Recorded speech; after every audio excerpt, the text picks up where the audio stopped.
issue on the African scene, the politics of succession in Africa, and the crisis of stability and power. How critical is this? Police arrested 4 people for the violence in Johannesburg, while 8 others were arrested.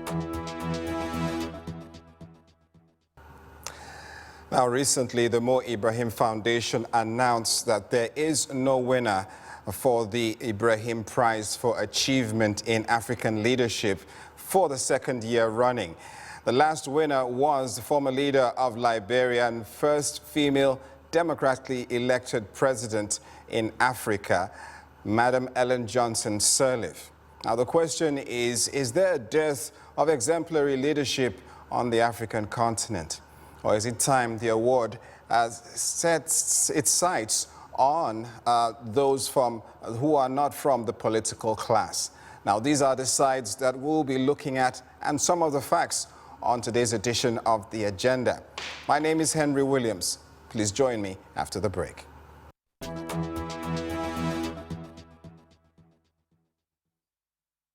The Bible says, "The wicked shall be a ransom for the righteous."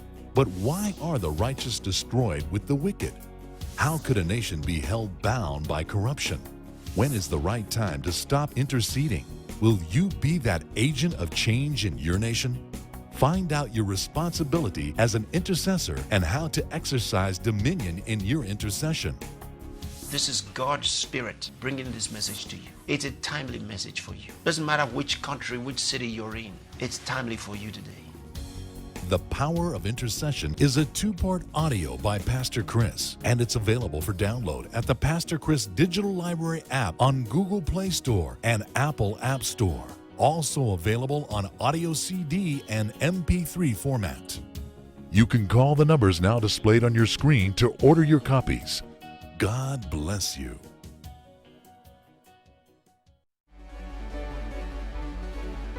Many people long for success.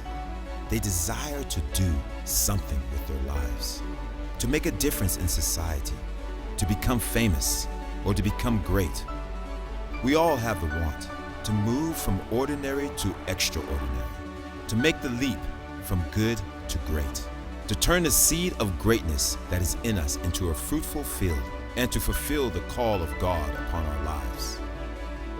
From Reverend Dr. Chris Oyakhilome comes this new and riveting book, The Power of Your Mind.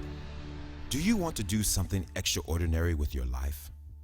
See, God has given you an excellent tool to use in your journey of greatness. It is called your mind. Learn how to walk in divine excellence through the power of a renewed mind. Get your copy of The Power of Your Mind today.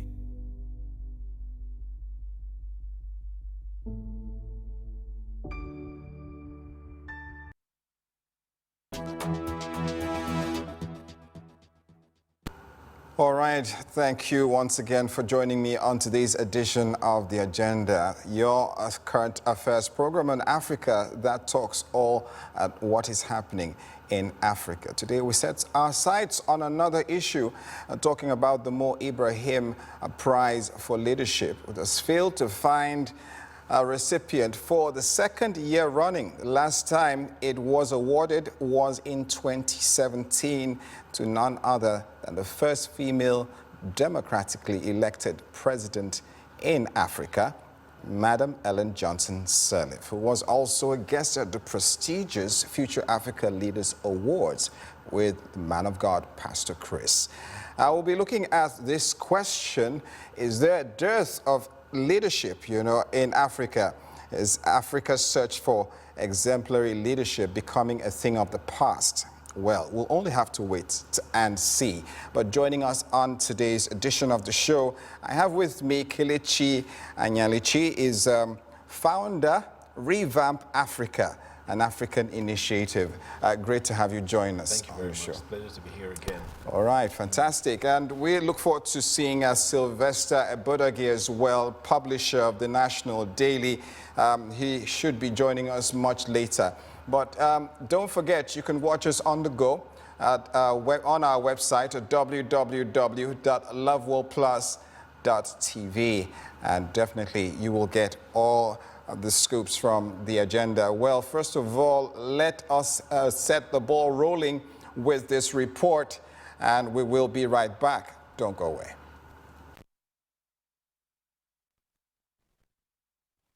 The Mo Ibrahim Foundation recently announced that there is no winner for the 2019 Ibrahim Prize for Achievement in African Leadership for the second year running.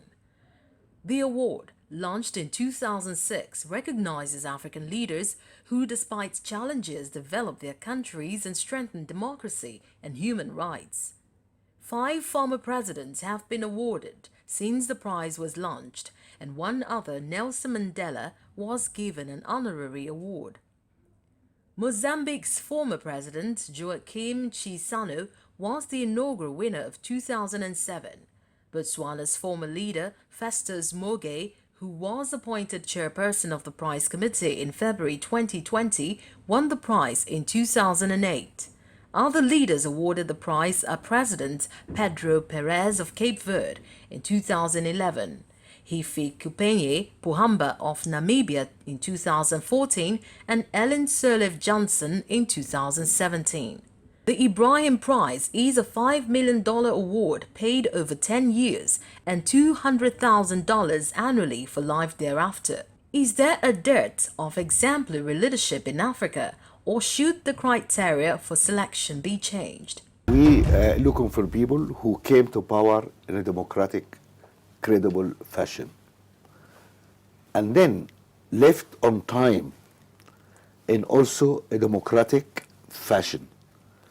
In between, they done the right thing, moved the country forward. That's all. So we are not looking for impossible or we're looking for something very, very simple. And it surprises me sometimes that the prize committee could not find a winner. I mean, it reflects something, it says something, I think, about some of our readers, unfortunately. And the committee uses 5 criteria to select a winner. The winner has to be a former African head of state or government, has to have been democratically elected, and should have left office within the last 3 calendar years before the award. There has been no winner for the last 2 years. Similar scenario occurred when former Namibian President Hifikepunye Pohamba won the prize in 2014. It took 3 years to find a winner in President Sirleaf in 2017. Ibrahim Prize for Achievement in African Leadership recognizes and celebrates African leaders who, under challenging circumstances, have developed their countries, lifted people out of poverty, and paved the way for sustainable and equitable prosperity. All right, that report says it all about what the show is going to be looking at on today's edition. But we'll take a quick break to pave the way for my next guest coming in on the agenda. We'll be right back. Don't go away. Why we're here, it's about these 3 things. We're here because of the man. We're here because of the message. We're here because of the mandate. Who is the man, Jesus Christ? What is your conviction about his personality and purpose? Once these 3 factors are clear to you, you'll be unshakable. As you listen to this outstanding 3-series DVD, The Man, the Message, and the Mandate, your journey of life will become even more glorious. What you have to do now is to live for Jesus. You can't live for yourself anymore. If you truly love Jesus, then you must live for him. This DVD by Pastor Chris is available now. To order, please call the number now showing on your screen. Experience the liquid love of our Lord Jesus Christ flow in and through you. It's also available on the Pastor Chris Digital Library app on the Google Play Store and Apple Store.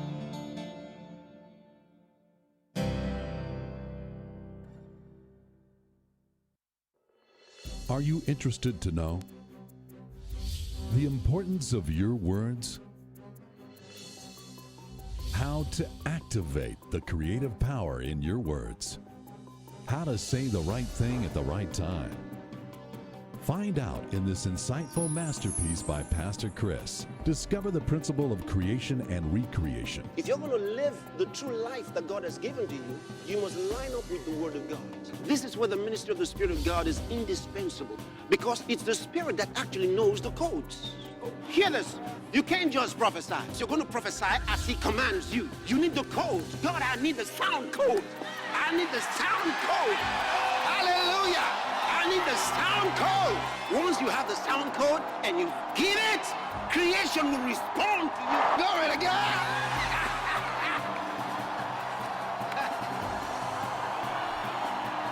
Tap into the wealth of divine principles and live in the future of your dreams as you learn the workable principle of sound code and the Spirit. This message is now available on DVD in a 2 volumes and 4-part series. To place your order, kindly call the following numbers now showing on the screen, or you can visit www.christembassyonlinestore.org or download through the Pastor Chris Digital Library app, available on Google Play Store and Apple iStore. You will be glad you did.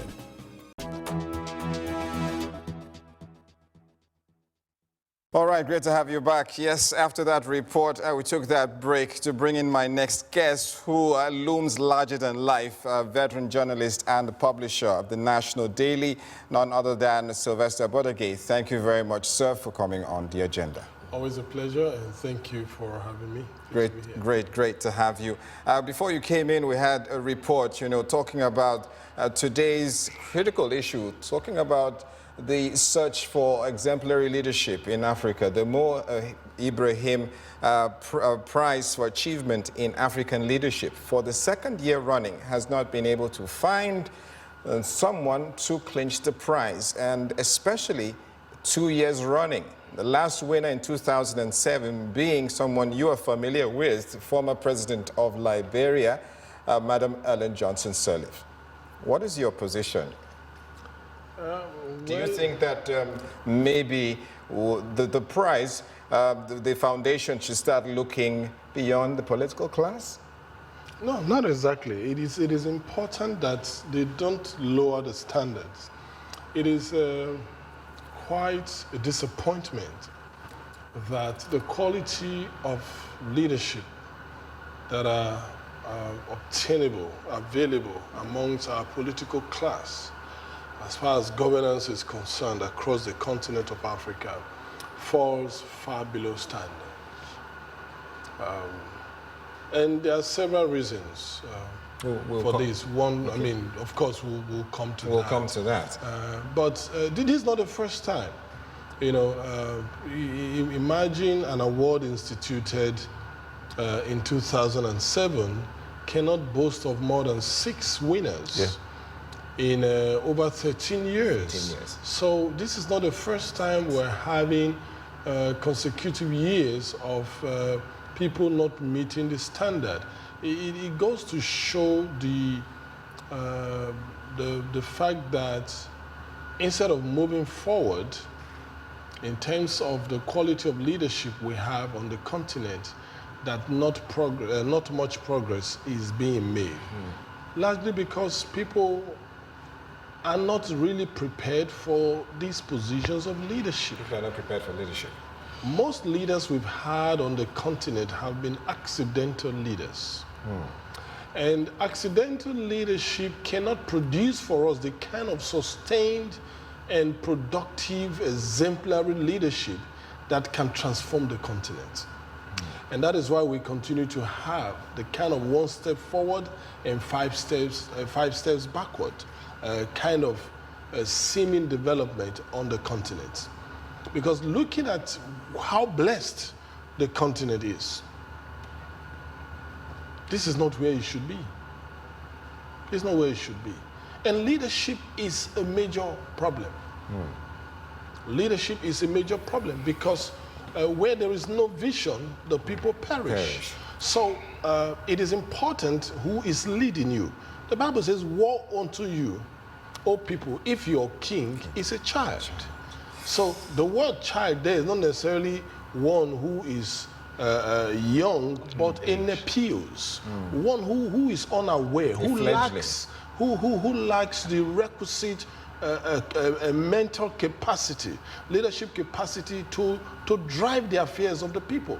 He said, woe unto you, you're cursed, because you're not going to move forward. Wow. Now, I'm not trying to say Africa is cursed, but it goes to show that we have a major challenge that needs to be dealt with if, as a continent, we're really going to move as we should. Kelechi, look, the foundation has some criteria, for this prize. The committee uses 5 criteria to select a winner. The winner has to be a former African head of state or government, has to have been democratically elected and should have left office within the last 3 calendar years before the award.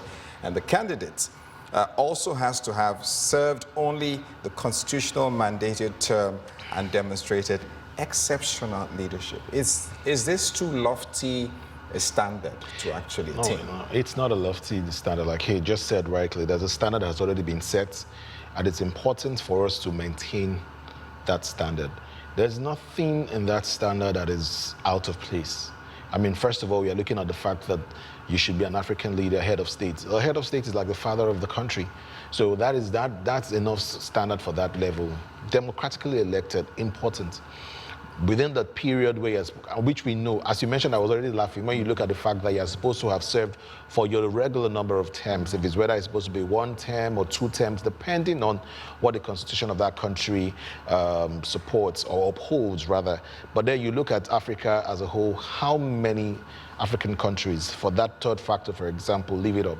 So you have people do their 1st term, do their 2nd term, and all of a sudden they almost want to make themselves lifetime leaders. Strikes a lot of them out. There was something they said that was very important. They said no big deal. 3 things: peace, stability, prosperity. These 3 things can't come except these other areas have been taken care of. And so it's something we need to look at. There's nothing too high out of that thing. There's nothing too high. You can't say suddenly it should no longer be African presidents, leaders. You want to take it to someone else. And then I like the fact that it's something that you're supposed to have attained after leaving office. So there should have also been that track record to show the impact of what you've done, which is painful, like he said, that we don't have that quality of leadership now. But I know there's hope. There's hope for Africa. There is hope for Africa, says Kelechi. And let me go back to Sylvester. Sylvester, you have a wealth of experience when it comes to the issues of leadership, especially on the continent, as a journalist, veteran at that. The question of this leadership, does it rest on the leaders themselves, or also the followers as well? Well, there's a shared responsibility, no doubt, because, again, that is why one of the criteria is that the person must be a democratically elected leader. And so that in itself tends to help deepen democracy. Across the continent.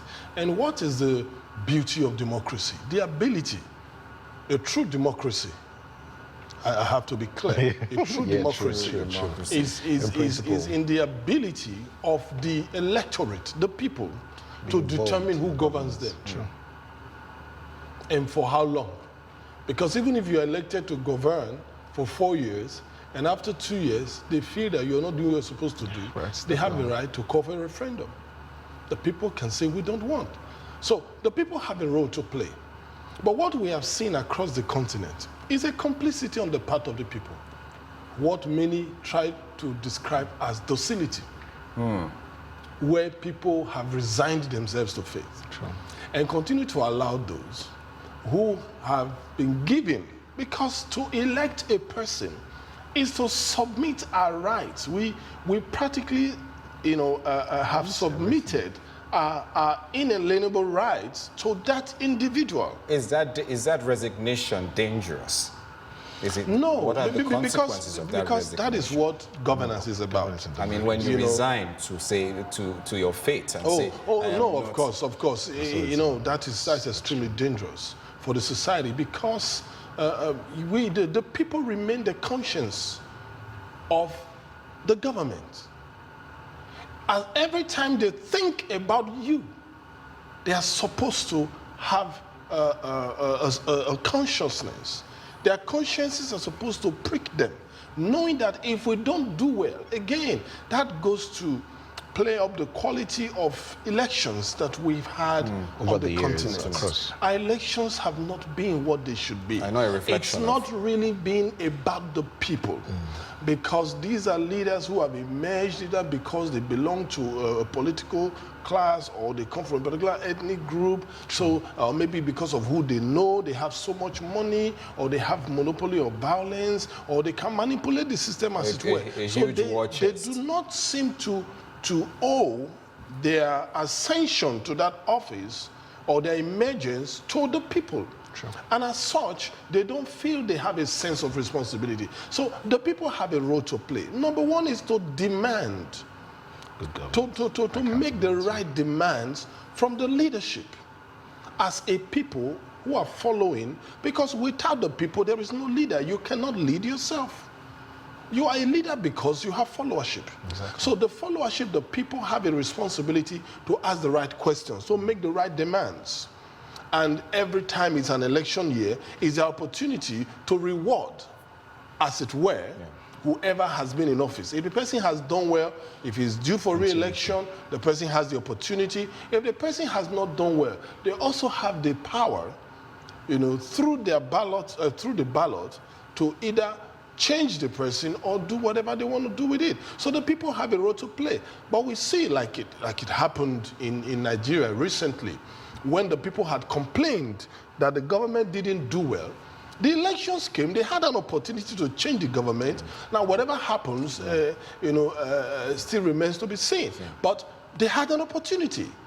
But at the end of the day, the outcome of the election did not quite reflect what was expected. So, but it is important that the people get to know that they have the power, they have the responsibility, and they are duty bound to exercise that power.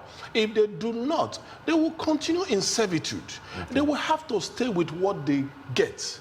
But they have they have the right, they have the power, and every time the elections present themselves, is their opportunity to determine who leads them. And again, factors that influence their decision at those times, they are also very important. All right. People should not be voted for pecuniary gains. They should not be voted for because again, you look at electioneering in some parts of the continent where people practically buy votes. There's vote buying. Why should you sell your votes? Vote buying should be discouraged. You, that is the followership, you must discourage it. You must not accept it, and discourage the person next to you from accepting it, because these are things we have done over time that has brought us under this servitude. Okay. And that is why those who lead don't feel accountable to the people, because, by the way, they paid for it. They bought it. So you have by the time you sell your vote, you lose your power of negotiation. You lose your power of demanding accountability. That is why we see the kind of leadership that we have. Let me bring Kelechi into this. There's a question, Sylvester's made very, very salient points about this matter, about, the followership also having a role to play.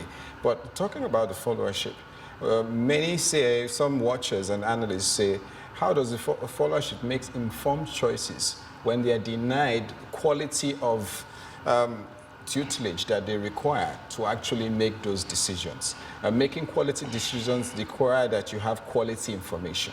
And over the years, we've seen a gulf in education, in human capital. The quality of human capital in Africa has been a big challenge. What is and that has given birth to change platforms, transformative platforms like Revamp Africa that you have in place to actually educate, to empower through knowledge, the likes of Kofi as well, the Chris Oyakhilome Foundation. What's your position on that? Yeah, it's very important. It's one thing for you to be able to identify a problem, but if we just keep staying about that problem and talking about that problem, nothing is going to change. And I'm glad that Africa is rising. That's why I said earlier on that there's hope. People are becoming more conscious. There's an extent to which They've tried several years ago to restrict access to education. Thank God for globalization now. Thank God for technology. People have opportunities now, are more empowered to be informed. You can access information. You can know what's going on. You can benchmark across different continents, across different nations. So that time has gone. But you see, bringing it home, yeah. There's a quote that that always resonates with me, that you may not be able to change the past, but you can influence the future. And that's something that we must all be conscious about now, to say, yes, things have happened in the past. We didn't have enough information to know what our rights are, like you were saying, as a follower, what are the things that are expected of you. But now, most informed Nigerians know. I think two major things that we still need to deal with, or if I want to round it off with one, is self-will. That's still the main thing, because we sit down, you have conversations with people, we know what to do. But that self-will to say, let's go all out for it. What is the reason for that restraint? I don't want to say poverty, but I think it's also a very major factor.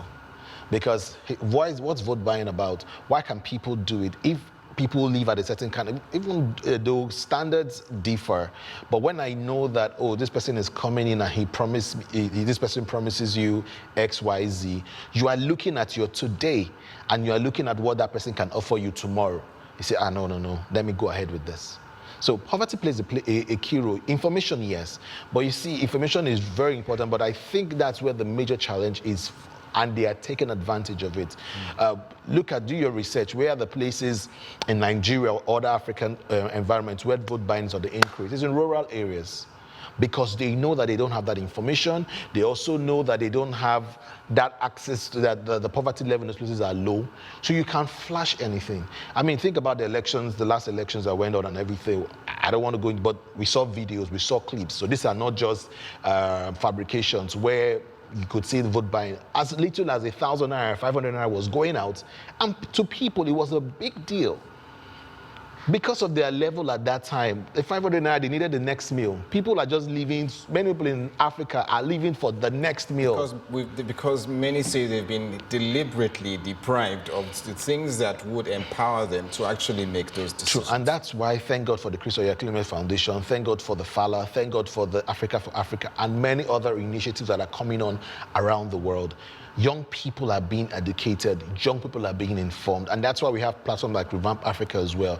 We are consciously raising leaders for leadership. What is Revamp Africa really about? So Revamp Africa, it's a non-profit. We're providing education, leadership, and enterprise development support for young people. The main goal is to our slogan is raising tomorrow's leaders today. We look at all the things that are going on, and one thing that weighs in my mind is that I look at our African leaders. There was a time they were 16, and the character of every human being is formed when they are teenagers. That's where character development is formed. The formative years. That's the formative years. So if you can reach them there now and give them a different perspective or perception about leadership and their responsibility first to themselves. So our work, first of all, is more about first for personal transformation before social impact. Okay. So because you can't give what you don't have. And that's the platform that happening all around the world. And it's increasing by the day and by the year. And we're seeing that truly there's hope for Africa. Well, what you said actually ignites some hope. But let me go to Sylvester, who's had the privilege of working with some of the Chris Oyakhilome Foundation initiatives like Africa for Africa and the likes of the Future Africa Leaders Awards. What is this really doing for, to change the narrative on the African continent when it comes to issues of leadership? Thank you very much, Henry. I did mention in the course of my earlier remarks that we, as a continent, have not been too blessed with the kind of leadership we deserve, that we should have to take us to that enviable height. Because most people who have found themselves in positions of leadership didn't quite prepare for it, and that is a fact. They didn't quite prepare for it. Now, but we are seeing that lacuna, that gap, somebody has identified it. Because the man of God, Pastor Chris Oyakhilome, would say, the success is in identifying a need and reaching out to meet that need. He identified that there was a gap somewhere, there's a need somewhere, that we can continue to talk about the problems, they're not going to go away, because we've talked about, I mean, as much as I can remember, the issues have remained the same. So sometimes, you know, when I have invitation to discuss these issues, I'm like, what new is one going to say? Because the issues seem to have, they've become recurring decimals, as it were. But he identified it, that we need, like you said, to get them at their formative years and impact them, because I do not think it is poverty. With due respect to your narrative, it's a very... Could it be poverty of the mind? And that's where I'm coming to. It's not as much poverty in terms of absence of cash, but poverty of the mind, lacking the mental capacity to decipher between good and evil, right and wrong, knowing what is supposed to be. Because what the Christian Economic Foundation, through its partner agencies and other initiatives, like the Future African Leaders Foundation, the Global Youth Leaders Forum, the Africa for Africa, and all other initiatives. These are all youth initiatives. These are all initiatives get towards identifying young people, raising them to become exceptional, and giving them platforms to sustain that exceptionalism, such that it becomes a part of them. So when they become older and they have opportunities to serve in those capacities, they will do well. And we've seen through the years, you know, I do not think of any single African that has contributed to youth development like the man of God, Pastor Chris. Through his teachings, through his meetings, through these initiatives, the Future African Leaders Foundation alone reached well over 25 million young Africans in 2019 alone. And through various initiatives and community projects, they function at different levels. Now, young Africans are becoming more responsible because they are the leaders of tomorrow. Don't forget the guys who have remained on the scene, and I can understand why we've had these problems for this long. The last 4 decades, we've talked about the same problem because these same people have either directly or indirectly been in charge. Either when they were done being in charge, they imposed their stooges, and then they have also continued to function as godfathers, perpetrating themselves in power. So we can understand why there seems to be nothing really changing. But there's hope.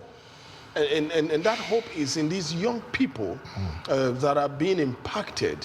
They are being inculcated, you know, with the right mindset of service.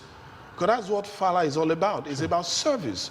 Teaching them to look beyond themselves. I mean, each time we read their profiles, the profiles of the winners, you know, they're always so inspiring. You see young people, most of them teenagers, who are going out of their way to impact communities, impact hundreds and sometimes thousands of young people. And some of them even got beyond impacting young people, they even impact older people. So we see that, I mean, this has been sustained over the last 7 years. So we see that over the next 10 years, those who have gone through these initiatives, those who have encountered these initiatives, would be the ones in charge. And when they are in charge, because they have been prepared for it. Because they have been impacted with the required knowledge. Because the Bible says, my people are destroyed for the lack of knowledge.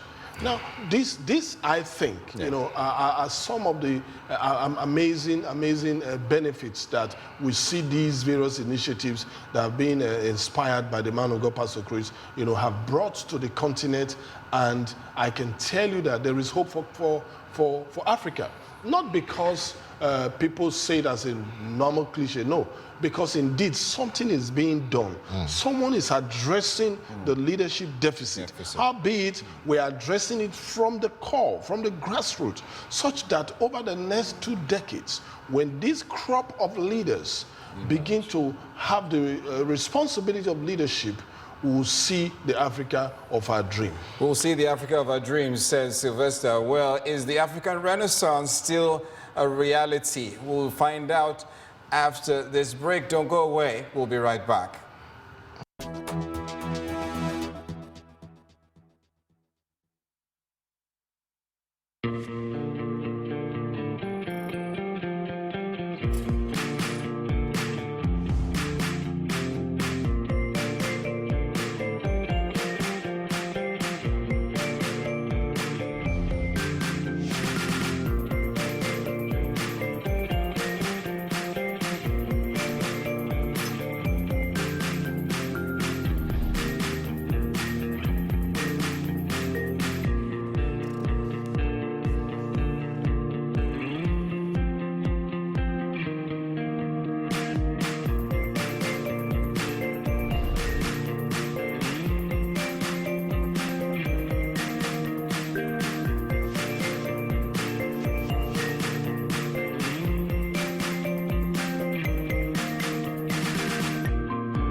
All right, great to have you back and still watching the agenda. Don't forget, you can log on to our website at www.loveworldplus.tv to watch us on your Android or iOS enabled devices. And you can also go to the Google or Play Store to download our app, Love World Plus. And we'll be talking about the leadership deficit in Africa. Is it changing? Is the narrative changing with the Mo Ibrahim Foundation not being able to find a leader for its prestigious prize for leadership in Africa? Is it a problem here? I'm not seeing a winner for 2 years, but my guests say there is a cloud gathering, and there is a new generation emerging on the scene in Africa with initiatives like the Chris Oyakhilome Foundation. Well, at this juncture, I'd like to open the phone lines. Maybe 1 or 2 calls can squeeze in before we round up the show. We're just cranking up here, and we're told we have less than some minutes to go. But let me go to Sylvester once more. What is the strategy here? Many talk about revolution. Many talk about seizing power, coups. There is a different kind of revolution taking place with transformative platforms like Kofi you've mentioned. What is the strategy here?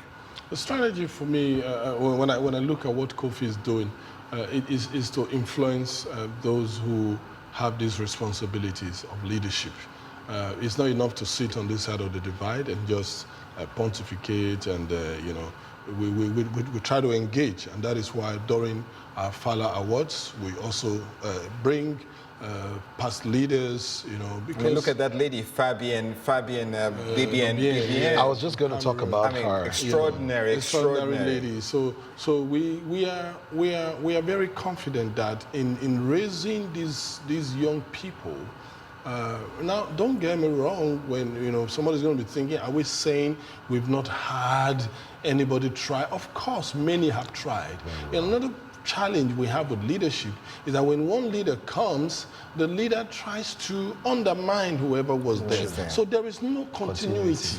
Sometimes they could even be from the same political party. That's why Africa is called the Banana Republic. So they come in, they discontinue the programs and policies, and then they try. So every administration, every government is always searching. So none ever really completes what they try to do. And governance, consolidation. It's supposed to be a continuum, such that when one comes, you do your part, another comes and continues, expands on the programs and policies. But we do hope, and these are things we are inculcating into this next generation of leaders. Number one, to look beyond themselves and not to think about themselves, but to think about the people, to think about the country. Like the man of God has told us, Africa will only be built by Africans. And that is why they are being raised as young Africans across the continent. And we've had winners from Sudan, we've had winners from Malawi, we've had winners from Cameroon, from Nigeria, from all across the continent, from north, south, east, and west of the continent of Africa. And that gives us hope that the entire continent is connecting, and indeed there's hope for Africa. Kelechi, we talk about the blame games. A lot of our youths are angry, they're upset, and they blame, their woes on bad leadership. Some say rightly so, but there is a different narrative to this. That is the responsibility, the burden we carry. And in the words of the man of God, Pastor Chris, you can actually have no say in where you are born, but you have a say in what you can become. True. So, I was going to say something about the winner of the 2019. I know, remember her, Bibian, and her story and her narration. You saw what she went through. And, it's easy for one to have said, hey, I've gone through this. Someone almost lost her life.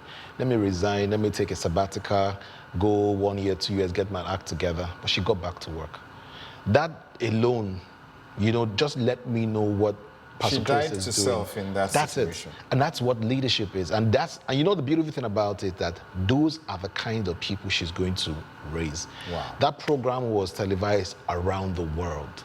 Many other young people like her have seen that I can't fold my hand and keep blaming the people. I can do something about it, come rain, come shine, put a gun on my head.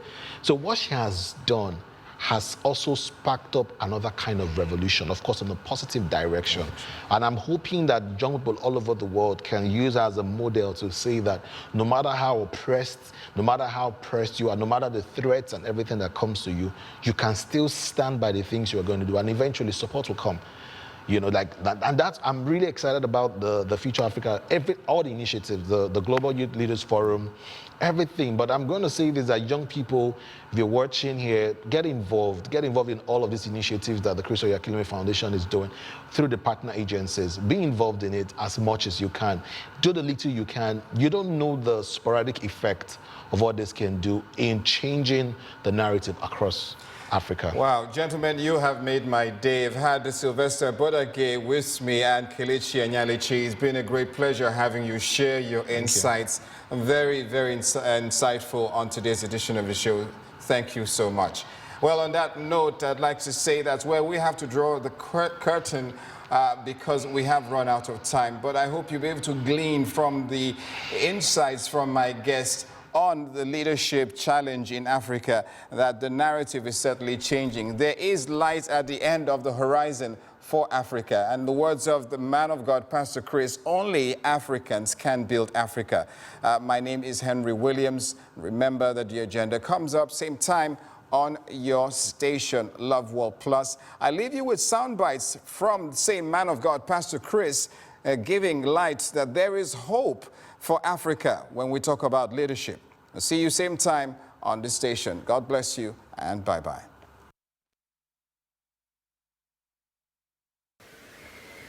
But since the last time that we were here like this, so much has happened. And especially with the future Africa leaders, young people from around Africa. As you know, this is one of the most important meetings we hold in a year.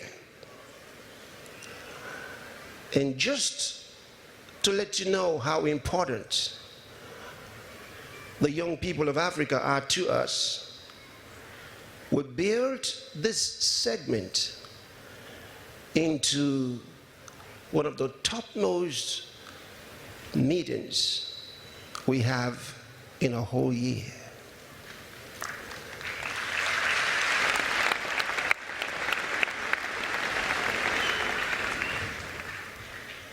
Our young people have done tremendously well. From around the world, so much is heard about Africa that's not positive. A lot of bad news all the time, to the point that many get discouraged and wonder if there's hope for Africa. But there's hope for Africa. When I look at what the young people are doing, I know there's hope for Africa. And we're really excited about this. In the last few months, we've followed their activities closely. And our purpose is to encourage the young ones, and let them know there's hope in doing right. Many think there's no hope in doing right. But the right will always win. It may take time. Good will always prevail over evil. It's a settled reality. And this we try to encourage our young people to always be on the right and ensure that what they learn, maybe in their schools, maybe at home, even from their peers, what they learn that's good can be put to work for building a better nation, a better continent, and a better world.